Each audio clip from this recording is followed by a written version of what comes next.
one of the things that's interesting, Gaki, is that you started out, you took this thing from a chama concept, Yes. where we give money every month in a merry-go-round manner. Yes. But you took it, I mean, you didn't do the normal chama thing. I found that very creative. Yes. Yeah.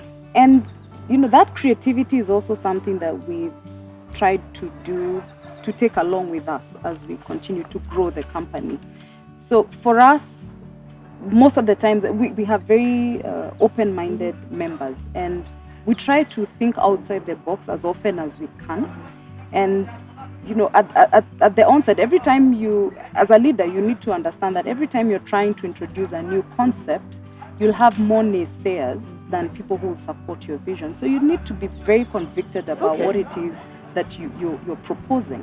You need to get your facts right. You need to be able to tell your story. You need to get their buy-in. Okay. And one of the things we've seen that we've implemented, possibly some of them short-term, others are long-term, and I'll possibly talk about two, where we just thought outside the box.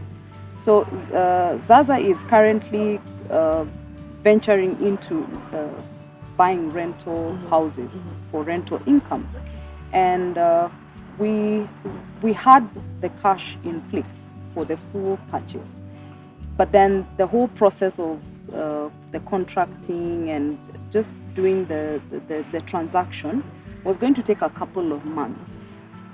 And so we had this money sitting in the bank, and I remember us having a conversation with the investment director, and we said, look, if we put this money in a cash management system, it will be earning us a monthly income, which is equivalent to the rental income we'll be looking into. So we don't need to wait until the transaction is closed. We can start earning rental income, in quotes, through the interest that we'll be earning in the cash management system. And again, remember I was saying, think big, start small, start now. The turnaround, within 48 hours, we had moved that cash into a cash management system. And by the time the process, the contracting process for the house was being completed, we had been earning money over. So this is money that would have been sitting. So we have tuned ourselves to always look at how can we reduce our costs and increase our income. Yes. Another one, I would talk about a consortium, African Holding Limited. We joined, you'd say it's a chama of chamas. Okay.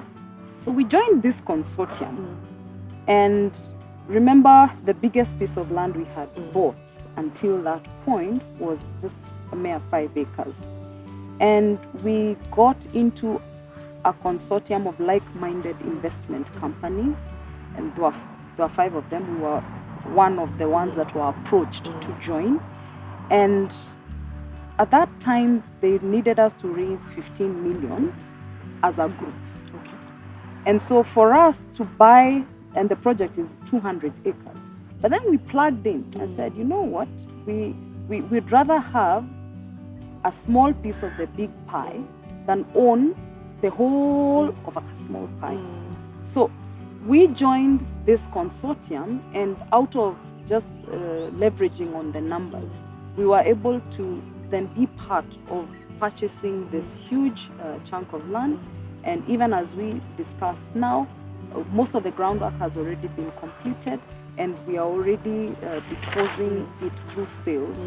So in what I would say is, you need to always think creatively as a leader. You need to always welcome smart ideas as a leader, to listen to what is it that you can use that is not conventional.